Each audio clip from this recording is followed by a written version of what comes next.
Welcome to Inside Elk River. I'm Mayor John Dietz. I'm here today with Chris Teff, who is the foreman for the Elk River Street Department. And we're going to be doing some crack filling today. They're going to teach me everything I need to know about crack filling the roads. So Chris, how long does crack filling increase the life of a street? Well, we're looking to go out and do the crack filling or crack sealing procedure, same thing, kind of early on in its life expectancy to get those cracks sealed up so they don't turn into a pothole. And we're looking for an overall life expectancy of 25 years on our pavement. Okay. So how many miles of roadway do we maintain throughout the city? We maintain 181 lane miles of roadway. We have approximately 220 cul-de-sacs that's also involved in that. And then we do have 25 miles of asphalt trail that we do similar maintenance procedures to. Okay. So quite a bit. So how often does a street need to be crack filled? Do you do so many miles per year or something? Yep, we try and do about 20 miles a year. Okay.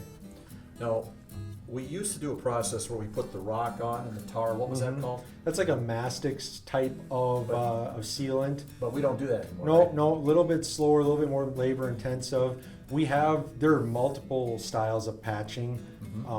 When it comes to sealing the cracks, the hairline cracks you see in the road, we're sticking with a hot rubberized sealant. Okay. We apply anywhere from 400 to 450 degrees. That goes in the crack, cools, high electricity rate, so it stretches in the wintertime and the spring, and keeps the water out of the crack, which keeps the pothole from forming. Do you ever get any residents coming up to you and saying, "What are you doing?" or how does this affect my road? Yeah, we get approached on the street quite often about anything and everything our guys do. We do get some specific questions about crack sealing and try to explain, overall, the simplistic way, we're looking to seal up the crack and prevent the pothole.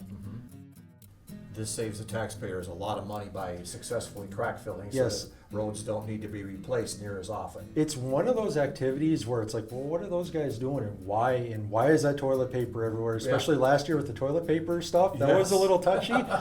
We did get it figured out. We have some chemical we spray on it. We obviously want to make sure that folks can drive on it and it will not stick to their tires and cause damage to private property.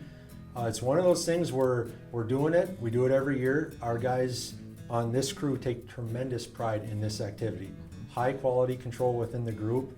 They do an excellent job, and it's really there to really make the road last as long as it can, so we can stretch those overlays out even further, do a different road that's in worse shape, and save the taxpayer money. Our streets are in very good shape, and they're in good shape 12 months out of the year, and that's because of how hard these guys work. So we appreciate everything they do.